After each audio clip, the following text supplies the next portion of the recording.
I've always been a skeptic when it comes to the paranormal, especially ghosts. I have a huge fascination and interest in them, and I've always wanted to believe, but up to this point, I never have. I've always used science as a way to worm my way out of believing. So whenever I've experienced I've experienced or somebody else has experienced something, I've always done the old Richard Felix of asking the basic questions, and trying to come up with a scientific explanation or a logical explanation of what happened. So I never believed in ghosts until now. So a few weeks ago, I was doing a contract security job for a firm in Brighton, which is where I'm from. It's an office building. I'm not going to say where it is because I don't want people going and trying to look the place up physically and trying to get in and whatnot.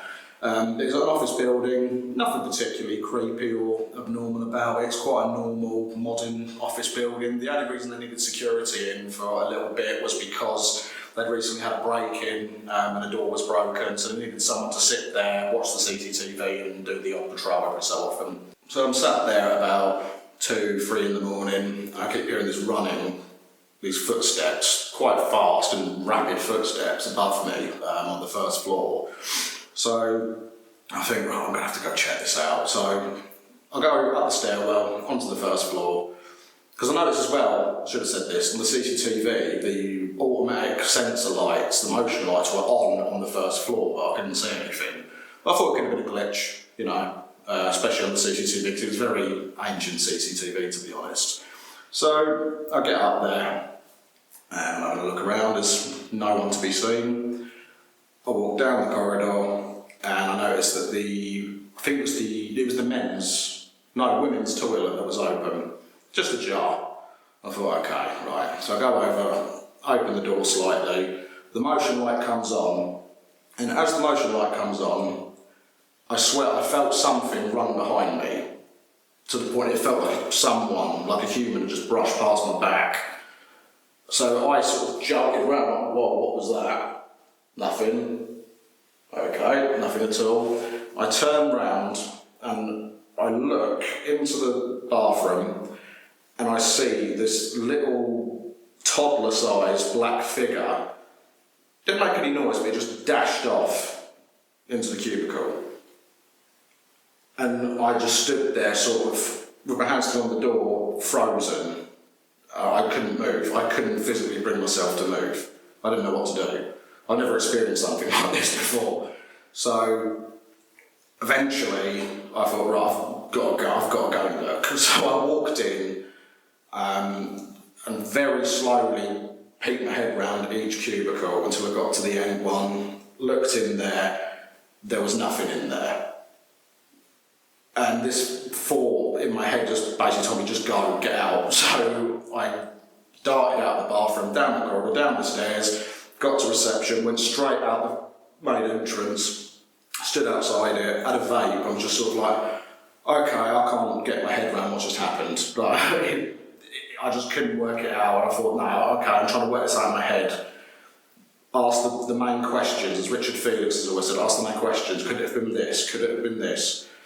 And eventually, after being outside for about half an hour, I brave it, I go back into the reception and sit down and just try and breathe it out and just think, right, don't worry, it's nothing. And then an hour or so later, the lift's right next to the reception and I just hear suddenly, ding, 3rd floor. I'm just sat there like, there's no one else in this building, it's just me. I'm looking at the CCTV, the motion lights are on all floors now, and I hear ding, 2nd floor. I'm like, oh God, and eventually it gets to ding, ground floor, and I hear the lift door open, and I just dive back out the front entrance. I just stand out there looking in there, I don't like this. Oh, what do? I'm thinking I can't go home, because I've got a job to do. And I need work from this firm. They won't be happy if I just dart off home, mate. You just can't do it in security. So the response unit, eventually, I'll go back in eventually and just sit there and just keep a firm eye on everything. And eventually the response unit turns up because they're doing their sort of they do a check every night just to check the perimeter and check the car park, etc. This guy comes in, I don't know, this is the first time working for this firm. He walks in and he's asking, how's it going and all that. I'm like, yeah, cool, yeah. And then we're having a conversation. As he's about to leave, I said to him, have you worked here before? He said, yeah. So, have you ever noticed anything odd here, you know? And he just laughed and went, oh, you've seen it then? 50p, 5p, 50p, 5p, 50p, 5p. I was like, you what? He said to me, you've seen her, haven't you? I was like, who? It was like the little girl that runs about. I didn't know what to say. I was just like, what? He said, yeah, we've all seen her. The office staff here have seen her. Don't worry, she's harmless. She just runs about. We call her Tiffany. What a name for a ghost. Little ghost girl. Apparently she just runs about. And he says, oh, she plays in the lifts as well. I was like, oh, that would explain that. Yeah. Oh my God. So, after that, he left. I had a bit of a laugh with him about to try and ease myself. After that, he'd gone. There was only a few hours left. I got through it, went home, and basically said to him, yeah, don't put me there again, I'm not working there. Not going to happen. I know, look at me, I'm such a wuss. It's a little girl ghost, and yeah, whatever, I don't care.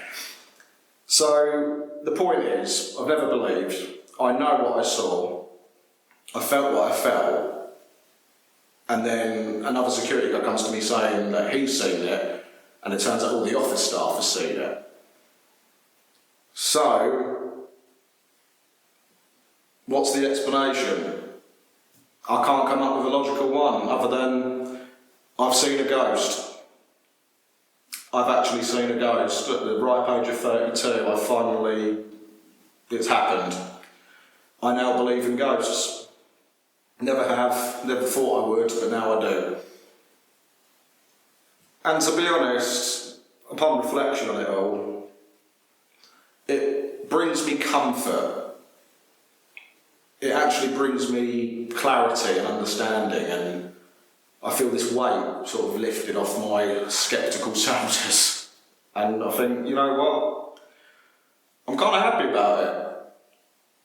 I'm kind of happy about the fact that I'm convinced, and that I can safely say I'm now a believer in the paranormal.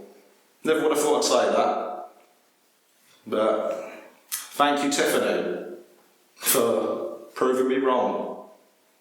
And it's inspired me to go searching for more.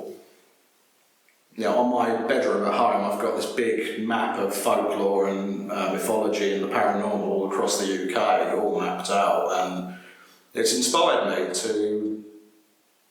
to want to go out and explore more of the mysteries of the world.